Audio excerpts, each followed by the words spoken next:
मुलांनो, नवा दिवस नवी कथा। आज आपल्या समोर मी एक सुंदर अशी बोधकथा सादर करणार। उद्या आपण ज्या प्रजासत्ताकाला सामोरं जातोय त्याच्या पूर्वसंध्येला मी तुम्हाला एक छोटीशी कथा सांगणार, ज्या कथेचं नाव आहे प्रजासत्ताक आणि वास्तव। एक भक्ती नावाची छोटीशी मुलगी अगदी नटून थटून बोरीबंदरच्या शाळेला बसमधून निघाली होती आणि त्याच बसमध्ये आपल्या खेड्यामधून आलेले रामराव नावाचे ग्रस्त होते। अगदी धोतर वगैरे घातलेलं, फेटा वगैरे बांधलेला, आणि रामरावांना गाडीमध्ये काही ना काही खाण्याची सवय होती। आणि नेमकं ती मुलगी रामरावांच्या शेजारी बसली होती। रामरावांनी तो वडापाव काढला आणि त्या पुडक्याचा वरचा दोरा वगैरे सोडला आणि मुलीला चौकशी केली, मुली कुठं चाललीस?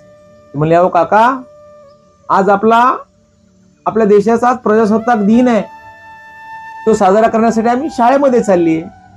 मग त्यांनी त्या मुलीची चौकशी झाल्यानंतर त्या कागदाचा दोरा वगैरे सोडला त्या वडापावचा आणि दोरा चुरगळून सीट खाली टाकून दिला। आणि मग रामरावांनी त्या मुलीला विचारलं, हे मुली, तू खाणार का वडापाव? तर ती भक्ती नावाची मुली म्हणली, नाही काका, मी आता जेवण करून आले आणि मी प्रवासामध्ये बसमध्ये काही खात पण नाही। नंतर मग रामरावांनी मस्तपैकी त्या वडापावचा आस्वाद घेतला आणि खाल्ल्यानंतर त्यांनी तो कागद चुरगाळला, गुंडाळला आणि सीट खाली टाकल्यानंतर ज्यावेळेस बोरीबंदरचा स्टॉप आला त्यावेळेस ती भक्ती नावाची मुलगी तिचा स्टॉप आल्यामुळे उभी राहिली आणि सीट खाली वाकली। रामरावांना वाटलं ती आदरानं काय करायला, माझं दर्शन घ्यायला लागली। पण एवढ्यामध्ये काका म्हणले, अगं मुली, माझं दर्शन नको घेऊस। ती मुलगी म्हणाली, काका, मी तुमचं दर्शन नाही घेत, तुम्ही हा जो चुरगळलेला कागद आणि दोरा बसमध्ये टाकलाय ना, तो उचलते मी।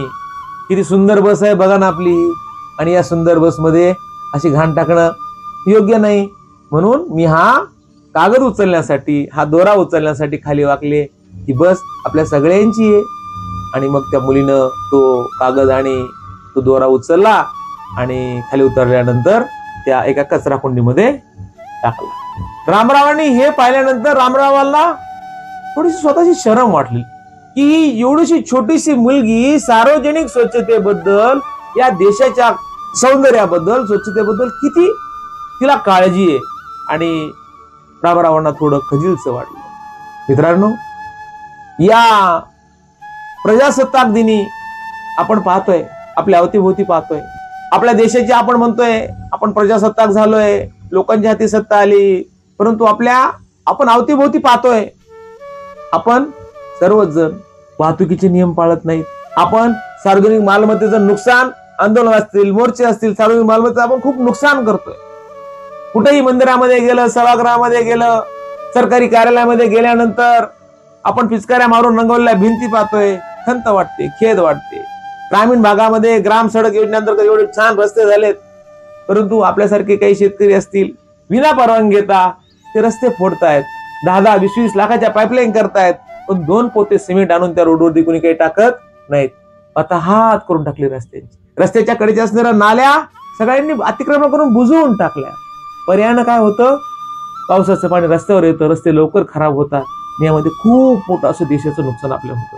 म्हणून एकदा बाळासाहेब ठाकरे उद्योग म्हणून म्हणाले होते की आता या देशाला हुकुमशाही तारू शकेल। आता मी या सगळ्या गोष्टी सांगितल्या ना, याच्यामुळे कदाचित ते वैतागले असतील आणि म्हणाले असतील की या देशाला आता हुकुमशाही तारू शकेल। मला असं वाटतं की या प्रजासत्ताक दिनाच्या निमित्तानं आपण काही आज संकल्प करायला हवे।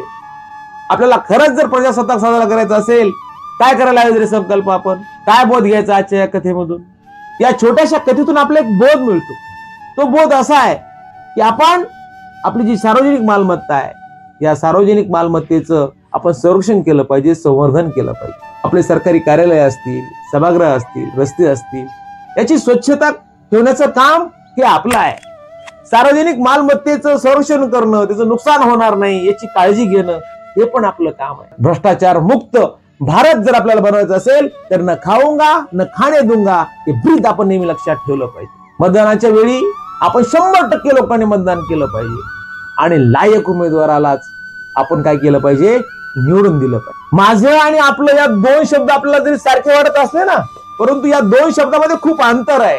माणूस आपलं म्हणल्यानंतर एवढं काही बी सिरियस घेत नाही, पण माझं म्हणल्यानंतर हा पेन माझा आहे, काळजी घेतो आपण त्याची, बरोबर आहे की नाही.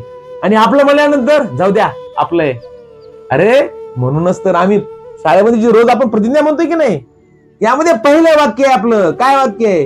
भारत आपला देश नाही, भारत माझा देश आहे, बरोबर आहे की नाही. म्हणून आपण सगळ्यांनी आजच्या या 76व्या प्रजासत्ताक दिनी आपण संकल्प करूया की आपला हा देश आपण स्वच्छ, सुंदर आणि समृद्ध भारत बनवण्यासाठी आपण सगळ्यांनी प्रयत्नशील राहूया. खूप खूप धन्यवाद.